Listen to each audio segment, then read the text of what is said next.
8ನೇ ತರಗತಿಯ ಎಲ್ಲ ವಿದ್ಯಾರ್ಥಿಗಳಿಗೂ ಬೆಳಗಿನ ಶುಭೋದಯಗಳು. ವಿದ್ಯಾರ್ಥಿಗಳೇ, ಸರ್ವಸಾಮಾನ್ಯವಾಗಿ ಸಮಾಜ ವಿಜ್ಞಾನದಲ್ಲಿ 6 ವಿಷಯಗಳನ್ನ ನಾವು ಕಾಣ್ತಿದ್ದೀವಿ. ಇತಿಹಾಸ, ರಾಜ್ಯಶಾಸ್ತ್ರ, ಹಾಗೆಯೇ ಸಮಾಜಶಾಸ್ತ್ರ, ಭೂಗೋಳ, ಅರ್ಥಶಾಸ್ತ್ರ ಮತ್ತು ವ್ಯವಹಾರ ಅಧ್ಯಯನ. ಈ ದಿನ ನಾವು 8ನೇ ತರಗತಿಯ ರಾಜ್ಯಶಾಸ್ತ್ರದ ಪಿತಾಮಹ ಯಾರು ಅನ್ನೋದನ್ನ ಗಮನಿಸೋದಾದ್ರೆ, ರಾಜ್ಯಶಾಸ್ತ್ರ ಅಂದ್ರೆ ಏನು ಹೇಳ್ತೀವಿ? ರಾಜ್ಯ ಮತ್ತು ರಾಜಕೀಯದ ಬಗ್ಗೆ ಅಧ್ಯಯನ ಮಾಡುವುದಕ್ಕೆ ರಾಜ್ಯಶಾಸ್ತ್ರ. Very good. ರಾಜ್ಯಶಾಸ್ತ್ರ ಅಂತಂದ್ರೆ ರಾಜ್ಯ ಮತ್ತು ರಾಜಕೀಯದ ಚಟುವಟಿಕೆಗಳನ್ನ ಅಧ್ಯಯನವನ್ನ ಮಾಡ್ತಕ್ಕಂಥದ್ದೇನಿದೆ ಇದನ್ನ ನಾವೇನಂತ ಕರಿತೀವಿ? ರಾಜ್ಯಶಾಸ್ತ್ರ ಅಂತ ಕರಿತೀವಿ. ಹಾಗಾದ್ರೆ ರಾಜ್ಯಶಾಸ್ತ್ರದ ಪಿತಾಮಹ ಯಾರು? Aristotle is the right answer. ರಾಜ್ಯಶಾಸ್ತ್ರದ ಪಿತಾಮಹ was the father of political science ಅಂತ ಕೇಳಿದ್ರೆ ರಾಜ್ಯಶಾಸ್ತ್ರದ ಪಿತಾಮಹ ಯಾರಪ್ಪ ಅಂತಂದ್ರೆ ಅರಿಸ್ಟಾಟಲ್ ರವರು ಅಲ್ವಾ? ಹಾಗಾದ್ರೆ ನಮ್ಮ ದೇಶ ಯಾವುದು ಕವಿರಿ? ನಮ್ಮ ದೇಶ ಭಾರತ ಅಲ್ವಾ? ನಮ್ಮ ರಾಜ್ಯ ಯಾವುದು? ಕರ್ನಾಟಕ. ನಮ್ಮ ರಾಜ್ಯ ಕರ್ನಾಟಕ ಅಂತಕ್ಕಂಥದ್ದು ಗೊತ್ತಿದೆ ನಮಗೆ ಅಲ್ವಾ? ನಮ್ಮ ಜಿಲ್ಲೆ ಯಾವುದು? ಹಾಸನ. ಈ ರೀತಿಯಾಗಿ ನಾವು ರಾಜ್ಯಗಳನ್ನ ವಿಂಗಡಿಸಿರ್ತಕ್ಕಂಥದ್ದನ್ನ ದೇಶಗಳನ್ನ ಆಡಳಿತದ ಅನುಕೂಲಕ್ಕಾಗಿ ನಾವೇನ್ ಮಾಡಿದೀವಿ? ಹಲವಾರು ವಿಧಗಳಾಗಿ ವಿಭಾಗಗಳನ್ನಾಗಿ ಮಾಡ್ಕೊಂಡಿದ್ದೀವಿ ಅಲ್ವಾ?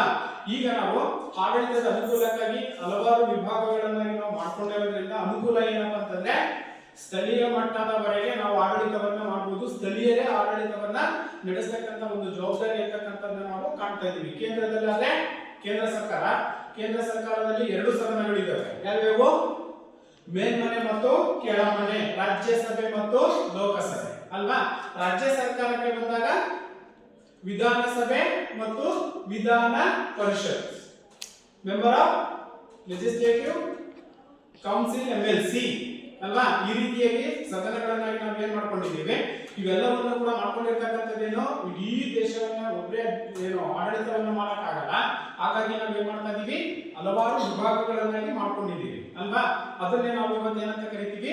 ಸ್ಥಳೀಯ ಸರ್ಕಾರಗಳು, ಸ್ಥಳೀಯ ಸ್ವಯಂ ಸರ್ಕಾರಗಳು ಅಂತ ಕರಿತೀವಿ. ಅರ್ಥಾಯ್ತಲ್ಲ? ಹಾಗಾದ್ರೆ ಈ ಒಂದು ಅಧ್ಯಾಯದಲ್ಲಿ ಬರ್ತಕ್ಕಂಥ ಪ್ರಮುಖ ಅಂಶಗಳು ಯಾವ್ಯಾವಿದಾವೆ?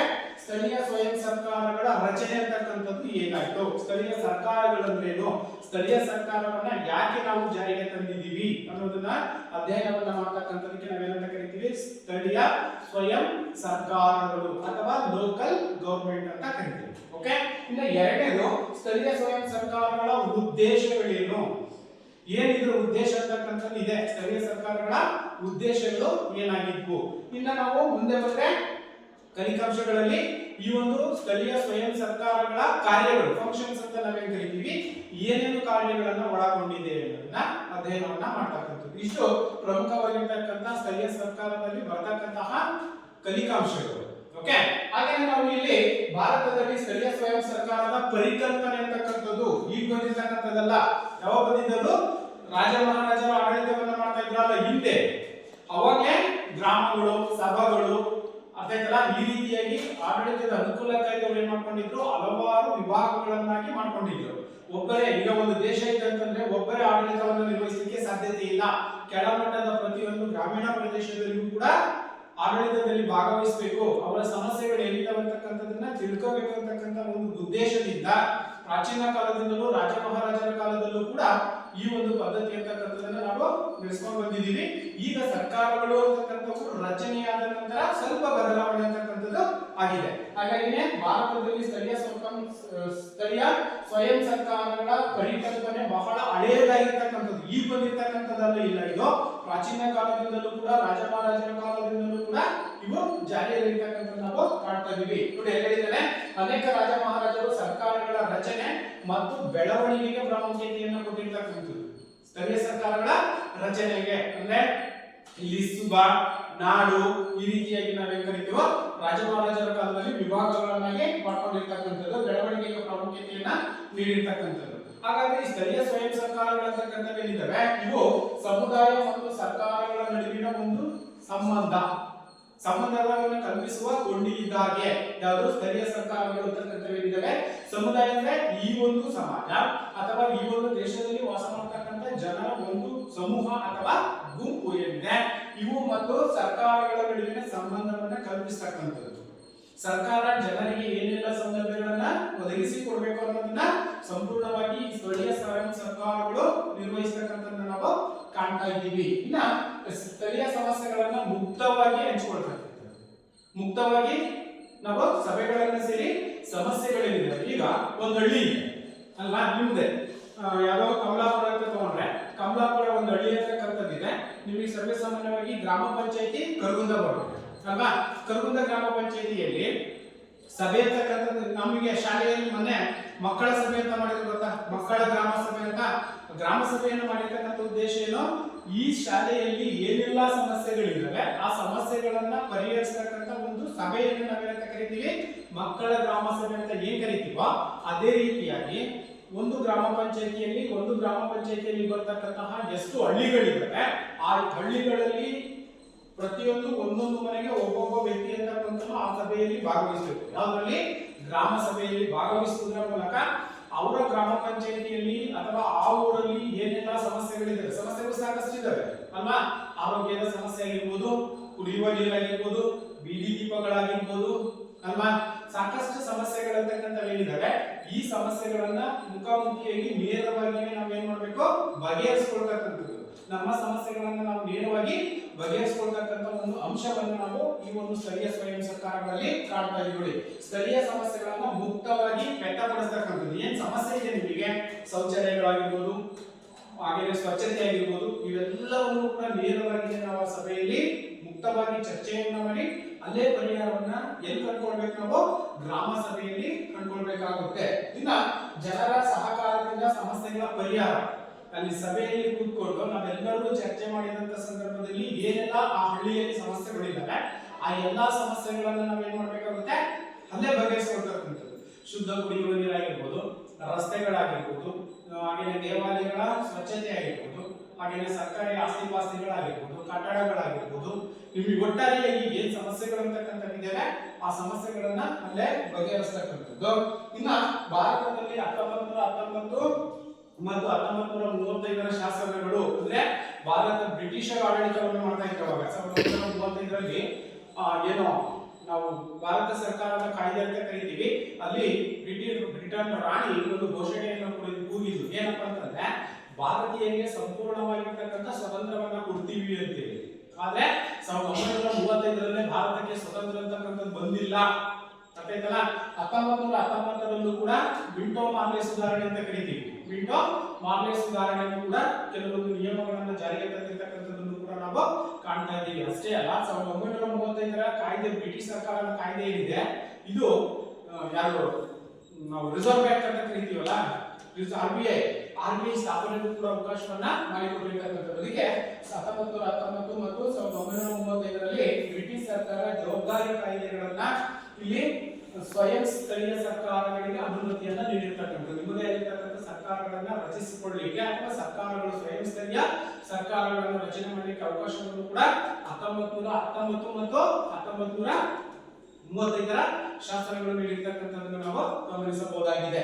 ಇನ್ನ ಸ್ಥಳೀಯ ಸರ್ಕಾರಗಳಿಗೆ ಹೆಚ್ಚು ಅಧಿಕಾರವನ್ನ ನೀಡಿರ್ತಕ್ಕಂಥದ್ದು. ಸ್ಥಳೀಯ ಸರ್ಕಾರಗಳು ಅಂತಂದ್ರೆ ನಾವು ಮುಂದೆ ಗ್ರಾಮ ಪಂಚಾಯತಿ, ತಾಲೂಕ್ ಪಂಚಾಯತಿ ಮತ್ತು ಜಿಲ್ಲಾ ಪಂಚಾಯತಿಗಳನ್ನೇ ನಾವೇನಂತ ಕರಿತೀವಿ, ಸ್ಥಳೀಯ ಸರ್ಕಾರಗಳು ಅಂತ ಕರಿತೀವಿ. ಓಕೆ, ನೆಕ್ಸ್ಟ್ ರಾಷ್ಟ್ರದ ಪಿತ ಆಗಿರ್ತಕ್ಕಂಥ ಅಥವಾ ರಾಷ್ಟ್ರಪಿತ ಆಗಿರ್ತಕ್ಕಂಥ ಯಾರು, ಗಾಂಧೀಜಿಯವರು ಕನಸನ್ನ ಕಟ್ಕೊಂಡಿದ್ರು. ಏನಂತ ಕನಸನ್ನ ಕಟ್ಕೊಂಡಿದ್ರು, ಗ್ರಾಮ ಸ್ವರಾಜ್ಯ, ಗ್ರಾಮಗಳ ಉದ್ಧಾರವೇ ದೇಶದ ಅಭಿವೃದ್ಧಿ ಅಥವಾ ದೇಶ ಅಭಿವೃದ್ಧಿಯನ್ನು ಹೊಂದಲಿಕ್ಕೆ ಗ್ರಾಮಗಳಿಗೆ ಮೂಲಭೂತ ಸೌಲಭ್ಯಗಳನ್ನ ಕಲ್ಪಿಸಬೇಕು. ಗ್ರಾಮ ಸ್ವರಾಜ್ಯದ ಕಲ್ಪನೆಯನ್ನ ಅಥವಾ ಕನಸನ್ನ ಕಟ್ಟಿರ್ತಕ್ಕಂಥವ್ರು ಗಾಂಧೀಜಿಯವರು. ಯಾಕಂದ್ರೆ ಭಾರತ ಹಳ್ಳಿಗಳ ರಾಷ್ಟ್ರ, ಅರ್ಥಾಯ್ತಲ್ಲ, ಹಳ್ಳಿಗಳ ರಾಷ್ಟ್ರ ಆಗಿರೋದ್ರಿಂದ ಫಸ್ಟ್ ಏನು ಉದ್ಧಾರ ಆಗಬೇಕು, ಹಳ್ಳಿಗಳು ಉದ್ಧಾರ ಆದ್ರೆ ನಂತರದಲ್ಲಿ ದೇಶ ಅಭಿವೃದ್ಧಿಯನ್ನು ಹೊಂದುತ್ತೆ ಅಂತಕ್ಕಂಥದ್ದು ಯಾವ ಗಾಂಧೀಜಿಯವರ ಒಂದು ಕನಸಾಗಿರ್ತಕ್ಕಂಥದ್ದಲ್ಲ. ಅದಕ್ಕೆ ಹೇಳಿರ್ತಕ್ಕಂಥದ್ದು ರಾಷ್ಟ್ರಪಿತ ಗಾಂಧೀಜಿಯವರ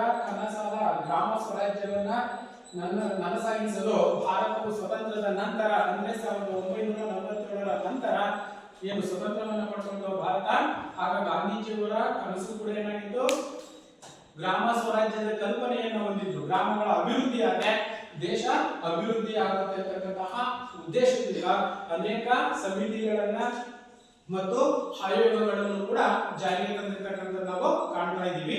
ಆ ನಿಟ್ಟಿನಲ್ಲಿನೇ ಸಂವಿಧಾನದ 73 ಮತ್ತು 74ನೇ ತಿದ್ದುಪಡಿಗಳು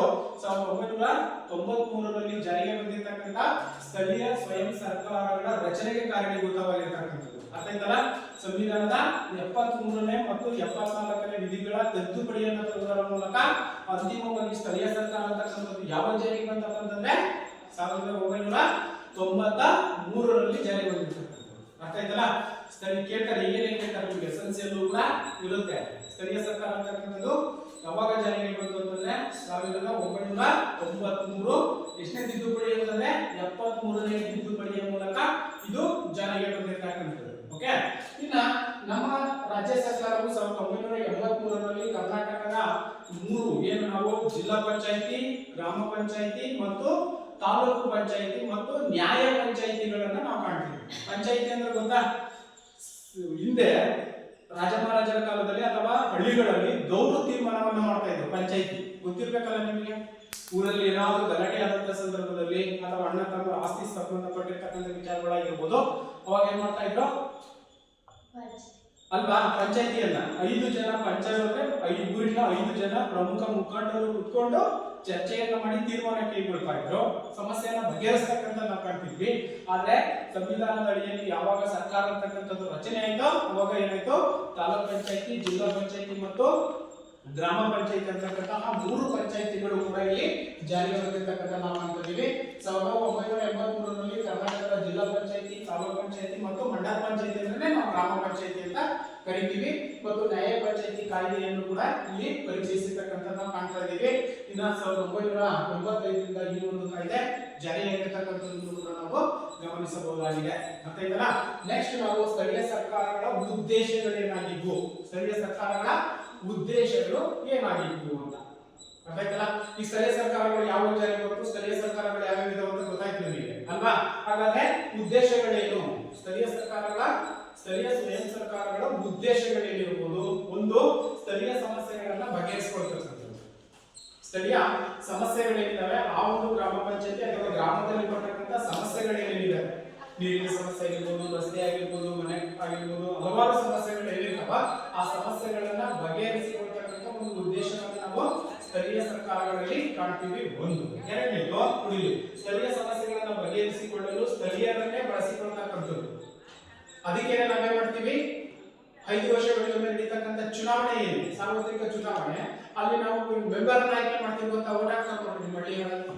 ಮತ್ತೆ ಗ್ರಾಮ ಪಂಚಾಯತಿ ಎಲೆಕ್ಷನ್ ನಡೆದಾಗ ಚುನಾವಣೆ ಅಲ್ಲಿ ನಾವು ಆಯ್ಕೆಯನ್ನ ಮಾಡ್ಕೊಳ್ತಕ್ಕಂಥದ್ದು, ಅವರನ್ನ ಅಲ್ಲೇ ಸ್ಥಳೀಯರೇ ಅವರನ್ನು ಆಡಳಿತವನ್ನ ಮಾಡಿ ಅವರ ಸಮಸ್ಯೆಗಳಿಗೆ ಬಗೆಹರಿಸತಕ್ಕಂಥ ಒಂದು ಅಂಶವನ್ನೇ ನಾವು ಸ್ಥಳೀಯ ಸ್ವಯಂ ಸರ್ಕಾರಗಳು ಅಂತ ಕರಿತೀವಿ. ಇನ್ನು ಎರಡನೇದು ಜನಸಾಮಾನ್ಯರಿಗೆ ಆಡಳಿತ ಜ್ಞಾನವನ್ನು ಒದಗಿಸ್ತಕ್ಕಂಥದ್ದು. ಹಳ್ಳಿಯಲ್ಲಿರ್ತಕ್ಕಂಥ ಜನರಿಗೆ ರಾಜಕೀಯದ ಜ್ಞಾನ ಅಂತಕ್ಕಂಥದ್ದು ಇರಲ್ಲ, ಯಾರನ್ನ ಆಯ್ಕೆ ಮಾಡ್ಬೇಕನ್ನೋದು ಗೊತ್ತಿರಲ್ಲ. ಹಾಗಾಗಿ ಅವರಿಗೆ ರಾಜಕೀಯದ ಜ್ಞಾನವನ್ನ ತಿಳಿಸ್ತಕ್ಕಂಥ ಉದ್ದೇಶದಿಂದ ಸ್ಥಳೀಯ ಸ್ವಯಂ ಸರ್ಕಾರಗಳು ಇಲ್ಲಿ ಬೇಕಾಗುತ್ತೆ. ಇದು ಕೂಡ ಒಂದು ಉದ್ದೇಶ. ಇನ್ನು ಜನಸಾಮಾನ್ಯರಿಗೆ ಆಡಳಿತ ಜ್ಞಾನವನ್ನು ಒದಗಿಸುವುದು, ಅಧಿಕಾರವನ್ನ ವಿಕೇಂದ್ರೀಕರಿಸಿ ಆಡಳಿತದ ಹೆಚ್ಚು ಪರಿಣಾಮಕಾರಿಯನ್ನ ಮಾಡ್ತಕ್ಕಂಥದ್ದು. ವಿಕೇಂದ್ರೀಕರಣ ಎಂದರೇನು ಅಂತ ಕರೀತಾರೆ. ವಿಕೇಂದ್ರೀಕರಣ ಎಂದರೇನು ಅಂತ ಪ್ರಶ್ನೆ ಬಂದ್ರೆ ಏನ್ ಹೇಳ್ಬೇಕಾಗುತ್ತೆ? ಹಳ್ಳಿಯ ಜನರ ಆಡಳಿತವನ್ನ ಹಳ್ಳಿಯ ಜನರಿಗೆ ಅಥವಾ ಜನರಿಗೆ ನೀಡತಕ್ಕಂಥದ್ದನ್ನ ನಾವೇನಂತ ಕರಿತೀವಿ? ವಿಕೇಂದ್ರೀಕರಣ, ಅಧಿಕಾರದ ವಿಕೇಂದ್ರೀಕರಣ ಅಂತ ಕರಿತೀವಿ. ಹಳ್ಳಿಯ ಜನರೇ ಅಲ್ಲಿನ ಆಡಳಿತವನ್ನ ನಿರ್ವಹಿಸತಕ್ಕಂಥದ್ದು, ಅದನ್ನೇ ಅಧಿಕಾರವನ್ನ ವಿಕೇಂದ್ರೀಕರಿಸಿ ಆಡಳಿತದಲ್ಲಿ ಹೆಚ್ಚು ಪರಿಣಾಮವನ್ನ ಮಾಡ್ತಕ್ಕಂಥದ್ದು. ಇನ್ನು ನೆಕ್ಸ್ಟ್ ತಳಮಟ್ಟದಲ್ಲಿ ಜನರಿಗೆ ನಾಯಕತ್ವದ ಗುಣಲಕ್ಷಣಗಳನ್ನ ಬೆಳೆಸ್ತಕ್ಕಂಥದ್ದು. ಉದ್ದೇಶ ಏನಪ್ಪ? ಸ್ಥಳೀಯ ಸ್ವಯಂ ಸರ್ಕಾರಗಳು ಈಗ ಗ್ರಾಮ ಪಂಚಾಯತಿ ಮೆಂಬರ್ ಆಗಿರ್ತಾನೆ, ನೆಕ್ಸ್ಟ್ ಅವನು ಇಲ್ಲಿ ಕಂಟೆಸ್ಟ್ ಮಾಡಬಹುದು, ತಾಲೂಕ್ ಪಂಚಾಯತಿ ಮೆಂಬರ್ ಆಗಿ ಕಂಟೆಸ್ಟ್ ಮಾಡಬಹುದು, ನಂತರ ಅವನು ಜಿಲ್ಲಾ ಪಂಚಾಯತಿ ಹೋಗ್ಬೋದು, ನಂತರ ಅವನು MLA ಆಗ್ಬೋದು, MLC ಆಗ್ಬೋದು, MP ಆಗ್ಬೋದು, ರಾಜ್ಯಸಭಾ ಸದಸ್ಯ ಆಗ್ಬೋದು, ಲೋಕಸಭಾ ಸದಸ್ಯ ಆಗ್ಬೋದು ಅಲ್ವಾ? ಈ ರೀತಿಯಾಗಿರ್ತಕ್ಕಂಥದ್ದು ಅವನಿಗೆ ಜ್ಞಾನ ಅಂತಕ್ಕಂಥದ್ದು, ರಾಜಕೀಯ ಜ್ಞಾನವನ್ನ ನೀಡ್ತಕ್ಕಂಥ ಒಂದು ಉದ್ದೇಶವನ್ನ ಸ್ಥಳೀಯ ಸರ್ಕಾರಗಳು ಹೊಂದಿರ್ತಕ್ಕಂಥದ್ದು. ಅರ್ಥ ಆಯ್ತಲ್ಲ? ಇಷ್ಟು ಸ್ಥಳೀಯ ಸ್ವಯಂ ಸರ್ಕಾರಗಳ ಉದ್ದೇಶಗಳು. ಇನ್ನು ಸ್ಥಳೀಯ ಸ್ವಯಂ ಸರ್ಕಾರಗಳ ಕಾರ್ಯಗಳು ಏನೇನಿದ್ದಾವೆ? ಸ್ಥಳೀಯ ಸ್ವಯಂ ಸರ್ಕಾರಗಳ ಕಾರ್ಯಗಳೇನಿದ್ದಾವೆ? ಪಂಚಾಯಿತಿ ಆಸ್ತಿಯನ್ನ ರಕ್ಷಿಸಿ ಕಾಪಾಡ್ತಕ್ಕಂಥದ್ದು.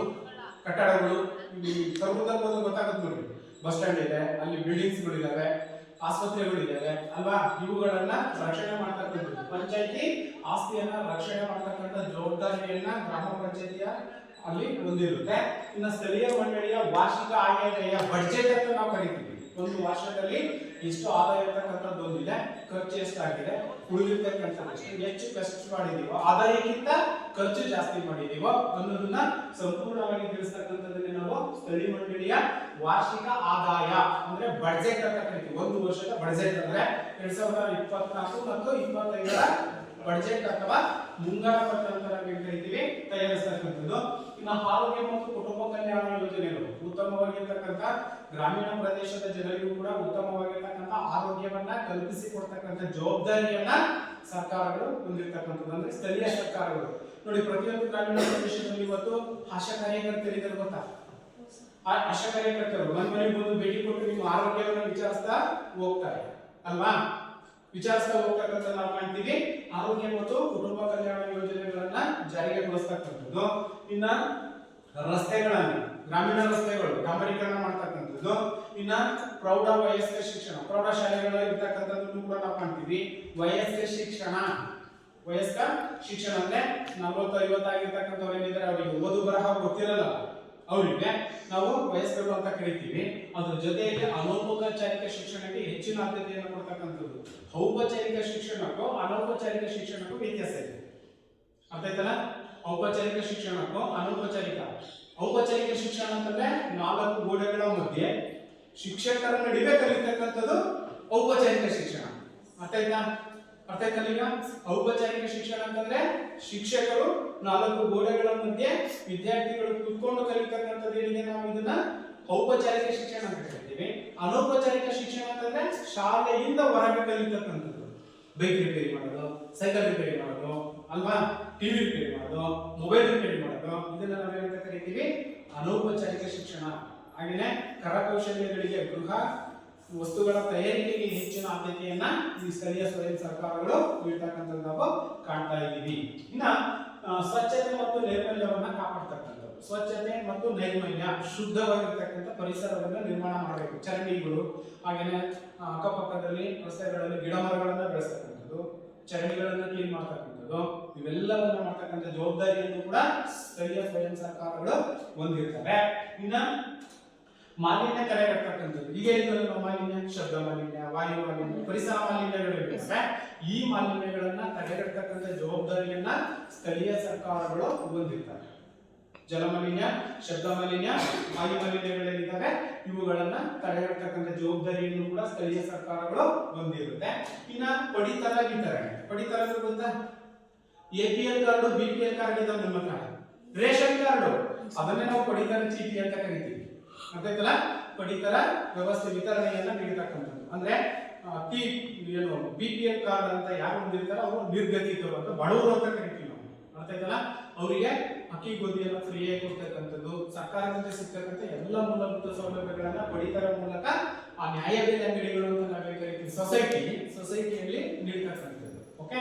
ಇನ್ನ ಜನನ ಮರಣದ ನೋಂದಣಿಯನ್ನು ಮಾಡ್ತಕ್ಕಂಥದ್ದು. ಎಷ್ಟು ಜನ, ಈಗ ಒಂದು ಊರಿದೆ ನಿಮ್ದು ಕಮಲಾಪುರ ಅಂತಂದ್ರೆ, ಕಮಲಾಪುರದಲ್ಲಿ ಎಷ್ಟು ಜನ ಹುಟ್ಟಿದ್ದಾರೆ, ಎಷ್ಟು ಜನ ಸತ್ತೋಗಿದ್ದಾರೆ ವರ್ಷದಲ್ಲಿ, ಅರ್ಥ ಆಯ್ತಲ್ಲ? ಅದನ್ನೇ ನಾವು ಜನನ ಮತ್ತು ಮರಣದ ನೋಂದಣಿ ಅಂತ ಕರಿತೀವಿ. ಈಗ 2024-25ರಲ್ಲಿ ಈ ಊರಲ್ಲಿ ಎಷ್ಟು ಮಕ್ಕಳು ಜನಿಸಿದ್ದಾರೆ, ಎಷ್ಟು ಜನ ಸತ್ತಿದ್ದಾರೆ, ಅದನ್ನೆಲ್ಲ ದಾಖಲೆ ಮಾಡ್ತಕ್ಕಂಥದಕ್ಕೆ ನಾವೇನಂತ ಕರಿತೀವಿ? ಜನನ ಮತ್ತು ಮರಣ ನೋಂದಣಿ ಅಂತ ಕರಿತೀವಿ.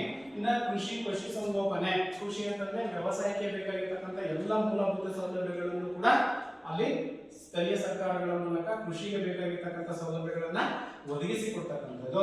ಇನ್ನು ಪಶುಸಂಗೋಪನೆ, ಪ್ರಾಣಿಗಳನ್ನು ಸಾಕ್ತಕ್ಕಂಥದ್ದು, ಕುರಿ ಸಾಕಾಣಿಕೆ, ಕೋಳಿ ಸಾಕಾಣಿಕೆ, ಜೇನು ಸಾಕಾಣಿಕೆ, ಮೊಲ ಸಾಕಾಣಿಕೆ ಅಲ್ವಾ, ಆಮೇಲೆ ಹಂದಿ ಸಾಕಾಣಿಕೆ, ಇವೆಲ್ಲವನ್ನು ಮಾಡ್ತಕ್ಕಂಥದ್ದಕ್ಕೆ ಸ್ಥಳೀಯ ಸ್ವಯಂ ಸರ್ಕಾರಗಳ ಅಡಿಯಲ್ಲಿ ಸಾಕಷ್ಟು ಸಹಾಯವನ್ನು ಕೂಡ ಸೌಲಭ್ಯಗಳನ್ನ ಸರ್ಕಾರ ಅಂತಕ್ಕಂಥದ್ದು ಒದಗಿಸಿಕೊಟ್ಟಿರ್ತಕ್ಕಂಥದ್ದು ನಾವು ಕಾಣ್ತಾ ಇದ್ದೀವಿ. ಇನ್ನ ದಂಡ ಮತ್ತು ಶುಲ್ಕ ಮತ್ತು ದಂಡಗಳನ್ನ ಮತ್ತು ತೆರಿಗೆಯನ್ನ ಸಂಗ್ರಹಿಸ್ತಕ್ಕಂಥದ್ದು. ನೀರಿನ ತೆರಿಗೆ ಕಟ್ತೀರಿ ನೀವು, ಮನೆ ಕಂದಾಯವನ್ನು ಕಟ್ತೀರ ಅಲ್ವಾ, ಹೊಲದ ಕಂದಾಯವನ್ನ ಕಟ್ತೀವಿ ನಾವು. ಇವೆಲ್ಲವನ್ನ ಒಳಗೊಂಡಿರ್ತಕ್ಕಂಥದ್ದೇ ಈ ಒಂದು ಸ್ವಯಂ ಸ್ಥಳೀಯ ಸರ್ಕಾರಗಳ ಕಾರ್ಯಗಳಾಗಿರ್ತಕ್ಕಂಥದ್ದು. ಇಷ್ಟು ಕಾರ್ಯಗಳನ್ನ ಸ್ಥಳೀಯ ಸ್ವಯಂ ಸರ್ಕಾರಗಳು ಅಂತಕ್ಕಂಥವು ಒಳಗೊಂಡಿರ್ತಕ್ಕಂಥದ್ದು ನಾವು ಕಾಣ್ತಾ ಇದ್ದೀವಿ. ಅರ್ಥ ಆಯ್ತು? ಈಗ ಸ್ಥಳೀಯ ಸರ್ಕಾರದ ರಚನೆ, ಸ್ಥಳೀಯ ಸರ್ಕಾರ ಅಂತಕ್ಕಂಥದ್ದು ಯಾವ್ಯಾವ ಇದಾವೆ, ಹಾಗೇನೆ ಸ್ಥಳೀಯ ಸರ್ಕಾರಗಳ ಉದ್ದೇಶಗಳು ಏನು, ಹಾಗೇನೆ ಸ್ಥಳೀಯ ಸ್ವಯಂ ಸರ್ಕಾರಗಳ ಕಾರ್ಯಗಳು ಏನು ಅಂತಕ್ಕಂಥದ್ದು ನಾವು ಇಲ್ಲಿಯವರೆಗೆ ತಿಳ್ಕೊಂಡಿದ್ದೀವಿ. ಓಕೆ, ಯಾರಾದ್ರೂ ಹೇಳ್ತೀರಾ? ಕೆಲವೊಂದು ಪ್ರಶ್ನೆಗಳನ್ನ ಕೇಳ್ತೀನಿ, ನೋಡೋಣ. ಅರ್ಥ ಆಯ್ತಲ್ಲ? ಸ್ಥಳೀಯ ಸ್ವಯಂ ಸರ್ಕಾರ ಅಂತಕ್ಕಂಥದ್ದು ಯಾವ ಜಾರಿಗೆ ಬಂತು?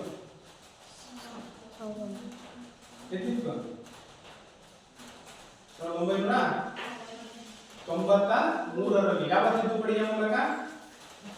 ವೆರಿ ಗುಡ್, 73ನೇ ತಿದ್ದುಪಡಿಯ ಮೂಲಕ ಅದು ಜಾರಿಗೆ ತಂದಿರ್ತಕ್ಕಂಥ ನಾವು ಕಾಣ್ತಾ ಇದ್ದೀವಿ ಅಲ್ವಾ? ಹಾಗಾದ್ರೆ ಸ್ಥಳೀಯ ಸ್ವಯಂ ಸರ್ಕಾರಗಳ ಉದ್ದೇಶಗಳೇನು ಹೇಳ್ತೀರಾ ಬೇಗ? ಸ್ಥಳೀಯ ಸ್ವಯಂ ಸರ್ಕಾರಗಳ ಉದ್ದೇಶಗಳು ಹೇಳಪ್ಪ. ಹೇಳು. ಸ್ಥಳೀಯ ಸ್ವಯಂ ಸರ್ಕಾರಗಳ ಉದ್ದೇಶಗಳೇನು? ಸ್ಥಳೀಯ ಸಮಸ್ಯೆಗಳನ್ನು ಬಗೆಹರಿಸತಕ್ಕಂಥದ್ದು, ಸ್ಥಳೀಯರನ್ನೇ ಬಳಸಿಕೊಂಡು ಜನಸಾಮಾನ್ಯರಿಗೆ ಆಡಳಿತ ಜ್ಞಾನ ಒದಗಿಸುವುದು, ಅಧಿಕಾರವನ್ನು ವಿಕೇಂದ್ರೀಕರಿಸಿ ಆಡಳಿತ ಹೆಚ್ಚು ಪರಿಣಾಮಕಾರಿ ವಹಿಸುವುದು. ಮತ್ತಲ್ಲ ಇಷ್ಟು ಸ್ಥಳೀಯ ಸ್ವಯಂ ಸರ್ಕಾರಗಳು. ಇದರಲ್ಲಿ ಒಂದು ಆಕ್ಟಿವಿಟೀಸ್ ಅನ್ನು ನಾವು ನೋಡೋಣ.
ಚಟುವಟಿಕೆ ಕರ್ನಾಟಕದ ಪಂಚಾಯತ್ ರಾಜ್ ನಕ್ಷೆ. ಕರ್ನಾಟಕ ಸರ್ಕಾರ ಗ್ರಾಮೀಣ ಅಭಿವೃದ್ಧಿ ಮತ್ತು ಪಂಚಾಯತ್ ರಾಜ್ ಸಚಿವಾಲಯ. ಜಿಲ್ಲಾ ಪಂಚಾಯಿತಿ 31, ತಾಲೂಕು ಪಂಚಾಯಿತಿ 239, ಗ್ರಾಮ ಪಂಚಾಯಿತಿ 5954. ಅಧ್ಯಕ್ಷ, ಉಪಾಧ್ಯಕ್ಷ, ಸದಸ್ಯ, ಪಂಚಾಯಿತಿ ಅಭಿವೃದ್ಧಿ ಅಧಿಕಾರಿ, PDO, ಗ್ರಾಮ ಪಂಚಾಯಿತಿ ಕಾರ್ಯದರ್ಶಿ, ಗ್ರೇಡ್ 1, ಗ್ರೇಡ್ 2. ಚಟುವಟಿಕೆ ಈ ಒಂದು ಅವಧಿಯಲ್ಲಿ ಚಟುವಟಿಕೆಯಲ್ಲಿ ಭಾಗವಹಿಸಿ ಕರ್ನಾಟಕದ ಪಂಚಾಯತ್ ರಾಜ್ ನಕ್ಷೆಯನ್ನ ಸುಂದರವಾಗಿ ರಚನೆ ಮಾಡುವುದರ ಮೂಲಕ ವಿವರಣೆಯನ್ನ ನೀಡಿರ್ತಕ್ಕಂತಹ ವಿದ್ಯಾರ್ಥಿನಿ ಅಮೂಲ್ಯ ಅವರಿಗೆ ಧನ್ಯವಾದಗಳು. ಈಗ ಈ ಒಂದು ವಿಷಯಕ್ಕೆ ಸಂಬಂಧಪಟ್ಟಂತೆ ಕೆಲವೊಂದು ಪ್ರಶ್ನೆಗಳನ್ನು ಹೇಳ್ತೀನಿ. ಮೊದಲನೆಯ ಪ್ರಶ್ನೆ,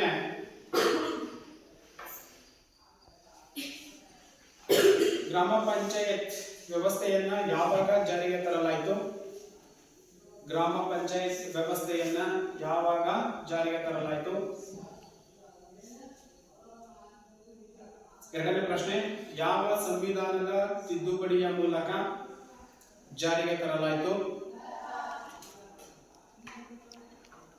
ಮುಂದಿನ ಪ್ರಶ್ನೆ, ಸ್ಥಳೀಯ ಸ್ವಯಂ ಸರ್ಕಾರಗಳ ಉದ್ದೇಶಗಳೇನು? ಸ್ಥಳೀಯ ಸ್ವಯಂ ಸರ್ಕಾರಗಳ ಉದ್ದೇಶಗಳೇನು?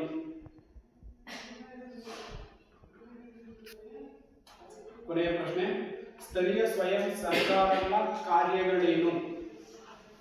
ಸ್ಥಳೀಯ ಸ್ವಯಂ ಸರ್ಕಾರಗಳ ಕಾರ್ಯಗಳೇನು?